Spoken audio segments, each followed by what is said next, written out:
Salut à tous, on se retrouve aujourd'hui pour une nouvelle vidéo. On va parler des séries Disney+, avec mon top 5 dedans, et voir si c'était utile ou pas pour Disney de se diluer de cette manière-là. Et on commence par mon top 5 qui est Miss Marvel. Miss Marvel, malgré la polémique que beaucoup de gens ont donnée, parce que c'était trop teenage, trop enfantin, blablabla, bla, cette série est vraiment cool parce que du coup, c'est vraiment une fan de ce qui est l'univers Marvel, qui a envie de devenir aussi une héroïne et qu'on lui donne sa chance justement de devenir héros. Et dans son comportement, c'est nous.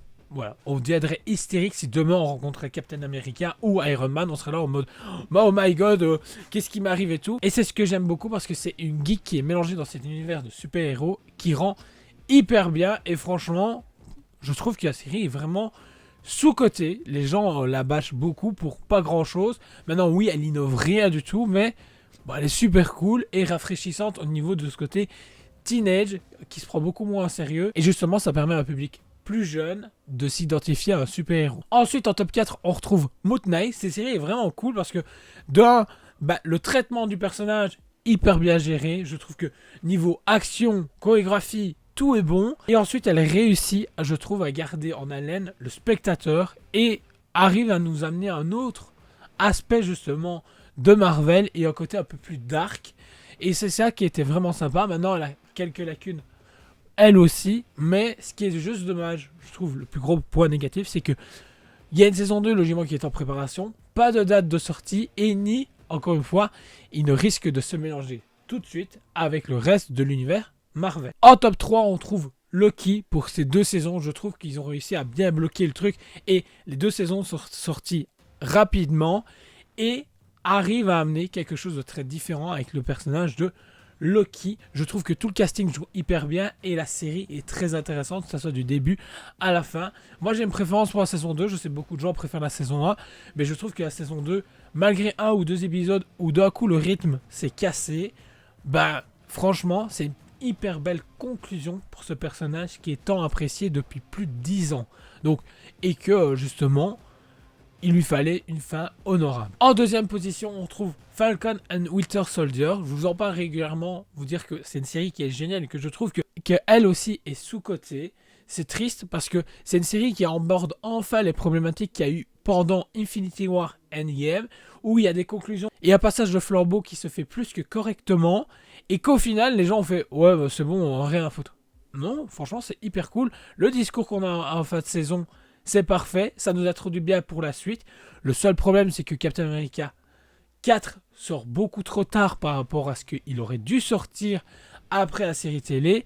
Et ce qui est dommage, c'est qu'entre temps, on n'a plus vu Falcon / Captain America par après. On devrait revoir Bucky dans Thunderbolt. Thunderbolt sortira plus tard. On verra bien ce que ça va nous mener. En top 1, on retrouve X-Men 97, qui est une série qui est vraiment plus que parfaite. Ils ont réussi à que chaque épisode nous mène notre dose de X-Men. Ça soit épique, ça soit triste, tout y est. Franchement, chaque personnage hyper bien traité et hyper bien respecté. Et l'animation est juste parfaite. Ce qui est juste dommage, encore une fois, c'est que Marvel ne s'inspire pas assez de ce qu'ils ont fait avec X-Men 97. En plus de ça, ils ont viré justement celui qui a tout orchestré pour diverses raisons que malheureusement apparemment Marvel ne dit pas la vérité, lui ne dit pas la vérité, il faut ça un champ de bataille entre leurs deux, on va les laisser se battre, ça ne sert à rien. Je trouve qu'il y a d'autres séries qui sont bien. Là c'est mon top 5, parce que c'est vraiment des séries à chaque fois que je me dis oh belle surprise, oh ça amène quelque chose en plus à l'univers Marvel, ou ça prend une autre direction par rapport à ce que nous on connaît, mais cette direction là est très propre et bien placée ou bien conclue, comme pour Loki. Et je trouve que c'est là où est le gros problème avec les séries Disney / Marvel. Le problème, c'est qu'on a des séries de très bonne qualité qui amènent des choses intéressantes, mais en les amenant, malheureusement, il n'y a plus rien qui diverge autour. Et du coup, c'est une série qui est soit laissée beaucoup trop loin dans le temps, comme Falcon Winter Soldier.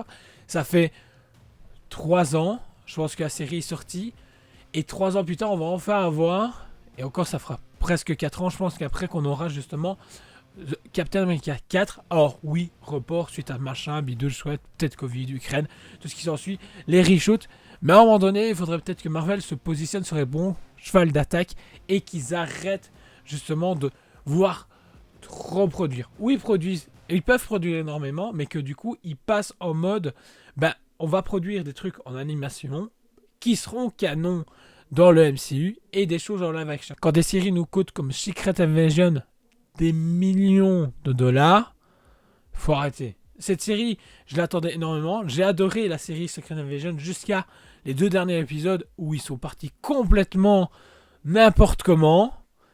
Et c'est là où c'est pour ça qu'elle ne se retrouve pas dans mon top 5.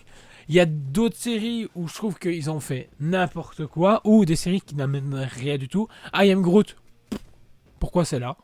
Voilà, je vais dire, ça vend du jouet et des Funko Pop, ça s'arrête là. What If, c'est sympa, mais n'a aucune conséquence. Et au final, les personnages qu'on pensait d'en voir dans Doctor Strange 2, qui seraient les personnages liés à What If, eh ben non, à que nenni, on les aura pas. Echo, j'ai bien aimé parce que du coup, ils amènent le Kingpin, mais la série, malheureusement, est assez monotone. She-Hulk, j'ai juste bien aimé parce qu'on voit Daredevil. Et encore, c'est pas encore le Daredevil qu'on aura dans Daredevil Born Again. Il y avait Hawkeye aussi. Hawkeye est vraiment cool. Le seul truc, nous amène Kingpin aussi, c'est cool. D'autres personnages qui sont hyper intéressants, mais encore une fois, on ne les voit plus. On a vu justement Kate Bishop en post-crédit à The Marvels. Voilà. Entre-temps, on ne sait pas ce qui se passe. Apparemment, les Young Avengers, mais bon, on verra dans quelques années, je pense, si effectivement, oui ou non, c'est prévu. Et WandaVision, les 2 premiers épisodes, rien à dire. 3e épisode, le fait de se dire, écoutez, on va expliquer ce qui se passe parce que vous n'avez pas compris. Le truc, c'est que la façon où c'est expliqué, c'est très mal expliqué. C'est ce que j'ai pas aimé avec la série WandaVision. Et puis, une clôture sur White Vision qu'on ne reverra que dans encore 3 ou 5 ans.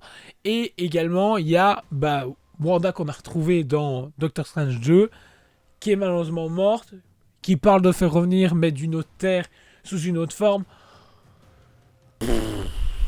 Voilà, je veux dire, pour l'instant, c'est un peu Bagdad chez Marvel. Je trouve juste qu'avec les séries Disney+, en plus des films, malheureusement, Marvel s'est un peu égaré et a voulu soit trop produire, soit pas voulu suivre une ligne directrice.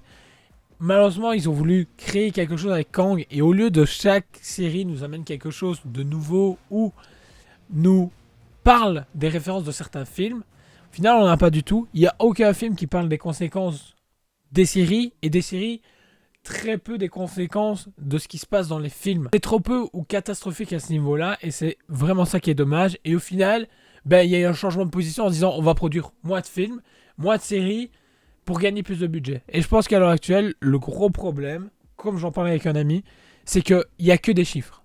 Des chiffres, des chiffres et des chiffres. Et là, c'est très problématique. Parce qu'on prend le cas de The Acolyte qui vient d'être annulé. Il avait un bon démarrage. Ensuite, malheureusement, les derniers épisodes se sont fait un peu moins bien voir. Et il y a eu des notes très négatives par une communauté qui est très toxique sur Internet, malheureusement. Oui, il y a des partis pris. Oui, il y a une originalité qui n'est pas habituelle. Mais après, on viendra se plaindre de l'originalité des choses. Et là est problème. Mais ça sera le sujet d'une prochaine vidéo. Je ne vais pas m'étaler dessus aujourd'hui. Donc n'hésite pas à me dire ton top 5, toi, des séries Disney+, si tu trouves que ça a eu un intérêt ou pas ces dernières années d'en avoir, en plus des films au cinéma qui n'étaient malheureusement pas forcément plus qualitatives que certaines séries. Je trouve qu'il y a certaines séries qui étaient beaucoup plus intéressantes à mettre en grand écran que des films qu'on a eu au cinéma. Mais bon, c'est comme ça, c'est la vie. N'hésite pas à lâcher un pouce, t'abonner si ce n'est pas encore fait, et on se retrouve très vite pour une prochaine vidéo. Ciao!